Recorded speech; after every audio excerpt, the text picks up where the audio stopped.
जादुई बोतल। राजा और उसके पापा बाजार घूमने गए थे। तभी राजा को एक दुकान पर एक बहुत ही सुंदर बोतल दिखी। पापा, देखो कितनी सुंदर बोतल है। हाँ, है तो बहुत सुंदर, लेकिन बहुत महंगी भी है। पापा, मुझे ये बोतल चाहिए। अरे भाई साहब, ले लीजिए, बच्चे को दुखी मत करिए, मैं कुछ कम कर दूंगा। पापा, अब तो ले लो, अंकल ने कम करने का भी बोल दिया है। कितना कम करोगे भैया? 10 रुपए कम कर दूंगा, और क्या। अरे भैया, 10 रुपए कम भी कोई कम होता है? इससे कम मैं नहीं कर पाऊंगा। पापा, ले लो, अंकल ने कितने सारे पैसे कम कर दिए। राजा, तुमको कुछ समझ नहीं आता, घर चलो तुम।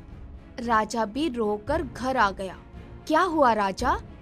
अरे कुछ नहीं, बाजार में एक बोतल पसंद आ गई थी, उसके लिए रो रहा है। तुम हमेशा बच्चे को रुलाकर ही लाते हो।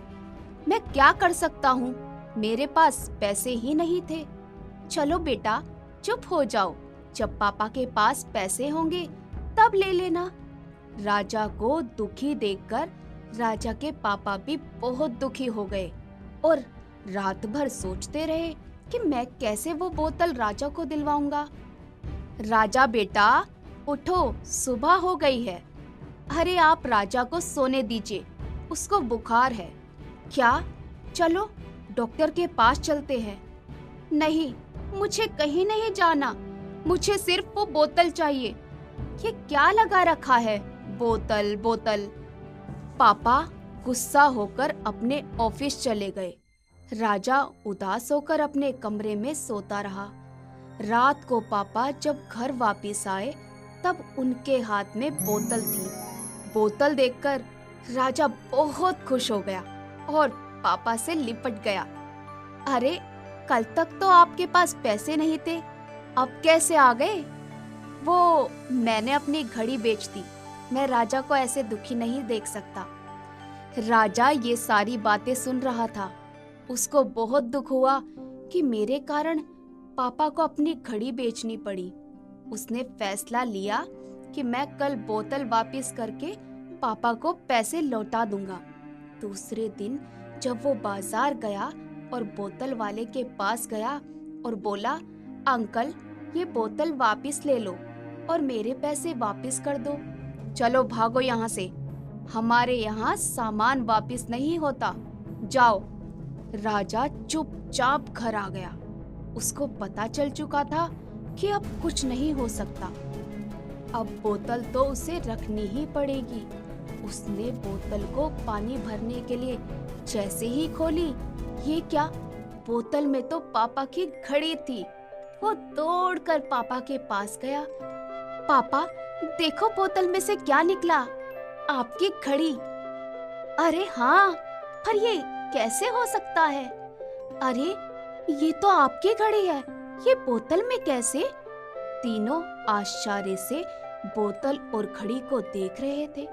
राजा ने कहा, पापा, ये तो जादुई बोतल है, इसने मेरी इच्छा पूरी कर दी। अब मैं इससे जो भी मांगूंगा वो पूरा होगा। अरे राजा, ऐसा कुछ नहीं होता, ये सबसे बेकार की बातें हैं। पर राजा कहाँ मानने वाला था। रात को राजा ने बोतल से कहा कि मेरे पापा को अच्छी नौकरी मिल जाए, और सुबह चमत्कार हो गया, पापा को बहुत अच्छी नौकरी मिल गई। पापा, मैंने कल बोतल को रात को बोला था कि आपको अच्छी नौकरी मिल जाए, और आपको अच्छी नौकरी मिल गई। बेटा, ऐसा कुछ नहीं होता, ये तुम्हारा भ्रम है। पर राजा की ये बातें बढ़ती ही जा रही थी कि ये बोतल के कारण हुआ, वो बोतल के कारण हुआ। उसके माँ बाप इस बात से बहुत परेशान हो गए थे। अब इस बोतल का कुछ करना ही पड़ेगा, क्योंकि राजा का पागलपन बढ़ता ही जा रहा है। इसका पता लगाने के लिए राजा के पापा घड़ी वाले की दुकान पर गए और सारी बातें बताई। घड़ी वाला बोला, भाई साहब, जब मेरी दुकान पर आप आए तो आप बहुत परेशान थे।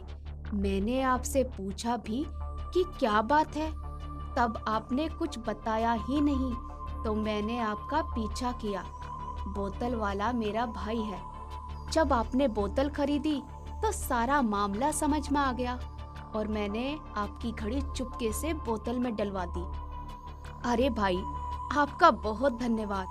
पर ये बात मेरे बेटे को बताना बहुत जरूरी हो गई है, क्योंकि वो बोतल को जादुई समझ बैठा है। चलो भैया, मैं आपके साथ चलता हूँ और आपके बेटे को समझाता हूँ। वो राजा के घर गया और उससे बात की, उसको समझाया। बेटा, ये कोई जादुई बोतल नहीं है। बहुत समझाने पर राजा को बात समझ आ गई और वो बोतल को साधारण बोतल की तरह उपयोग करने लगा। अब उसका ये भ्रम टूट चुका था।